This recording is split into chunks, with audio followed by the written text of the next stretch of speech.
Hello managers, welcome to this presentation where I will take you through important details that can help in successful change implementation to help reduce medical mistakes at Springfield General Hospital. My name is Huda Dole and I will be your presenter today. Let us begin by outlining the main elements that I will cover in this presentation. I will introduce the presentation by an overview of the medical mistake problem faced not only at Springfield General Hospital, but in many other healthcare organizations, and present the cause of the problem to the larger society. I will take you through the solution and the steps critical for the successful change implementation to resolve the problem. I will also cover details on the teams to involve in the change process, go through the procedure for sequence change implementation, and the measures for mutual engagement of all team members for commitment. I will present a recap of the main points and open the session for you to ask any questions you may have and also make any useful comments.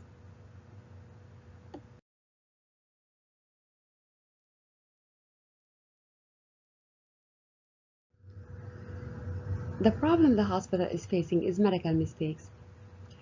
The problem is multifaceted is that a part of the medical mistakes are as a result of physician prescription errors, while confusion over drugs with similar names also contributes to the medical mistake.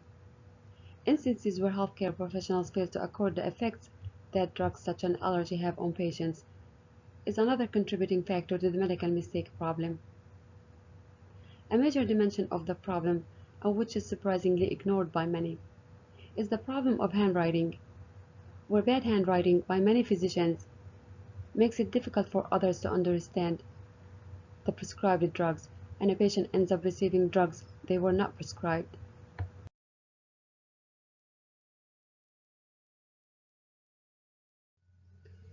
Medical mistakes worsen the health condition of the patient. Such mistakes can result in death, and research shows that medical mistakes harm or kill more than 770,000 patients annually in the United States. The increased cost of healthcare is another major effect of medical mistakes, as medical mistake adds several billion dollars on the cost of medications annually.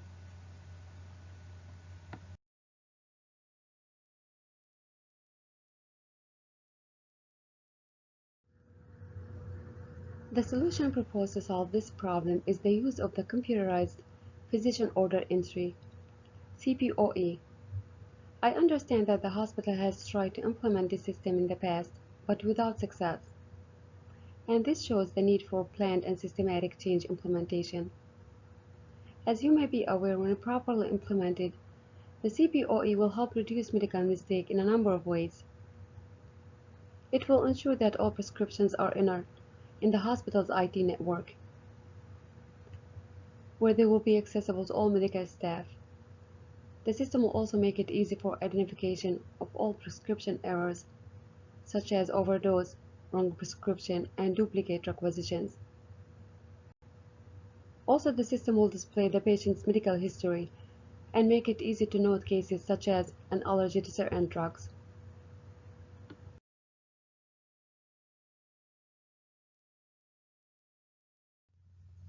As noted earlier, the previous failed attempt to change to CPOE in the hospital could have been as a result of improper change planning.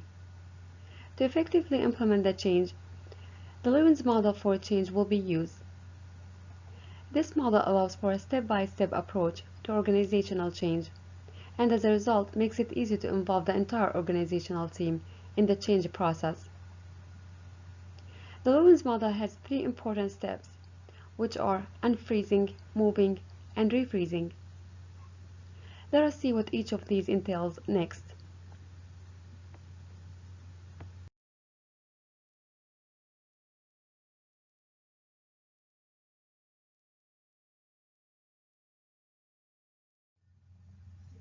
The unfreezing stage is the first one in the Lewin's model. Here the organization is dissatisfied with the status quo and sees a need for change. In our current case, Springfield General Hospital is experiencing a major problem of recurring medical mistake, and this indicates that there is a need for change. In the second step of the Lewin's model, for organizational change implementation. The organization makes the change a reality by taking the necessary moves. The move or transition step can include acquiring the relevant resources for implementing the change and then taking the actions to implement the change. With the change implemented, the last step involves rephrasing, where the organization makes the new status the culture or the norm by aligning organizational systems to reinforce transformed behaviors.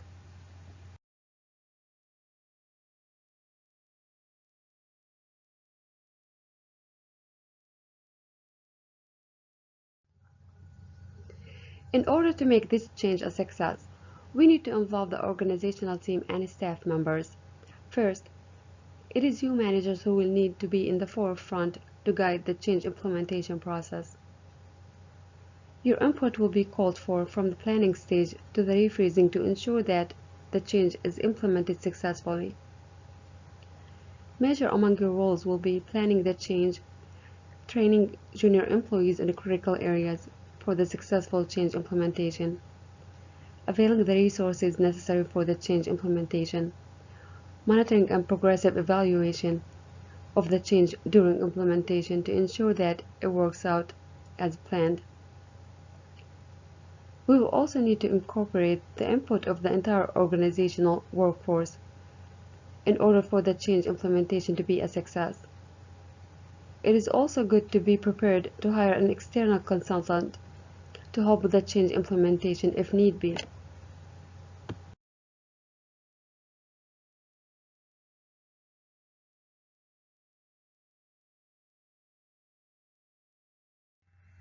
For the change implementation to be a success, it is important that the implementation process follows a sequential approach.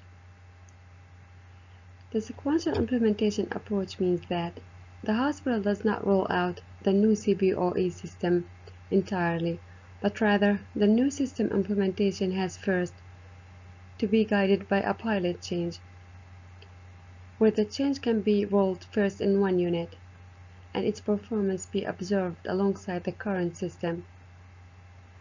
Such an approach will allow for the organization to understand if the new system is working out as expected, so that in case of any areas that need improvement, such improvements can be done while the old system is still in use. The pilot change will allow for the organization to experiment and learn throughout the change implementation, which is good for systematic change implementation. The management team has to ensure task alignment, as this is an important starting point for change implementation. The management team has to ensure that all work to be accomplished by a unit, for example, the pilot unit, is clearly defined. Such an alignment of tasks embeds insight of organizational design for better performance and successful change implementation.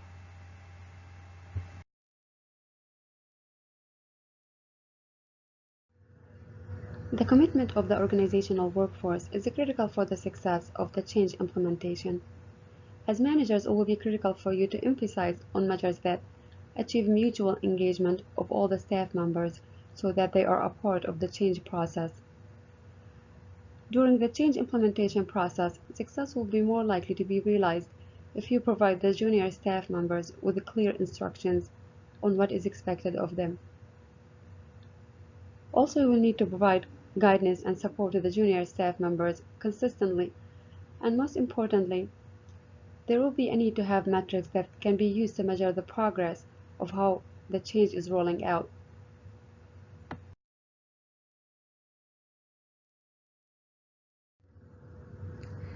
We have seen that medical mistake is a costly problem for the nation, and as such, stakeholders in this hospital need to take the initiative to ensure measures that can minimize medical mistakes. The CPOE proves to be such a tool to provide the necessary solution to this problem. With good planning and teamwork, it is possible to carry out a successful change implementation and reduce mistakes associated with the prescriptions within this hospital and possibly set an example for other hospitals to follow towards reducing medical mistakes in the prescription process.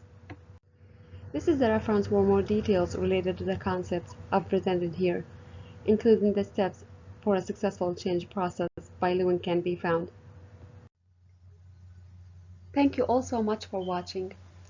I welcome any questions or comments you may have.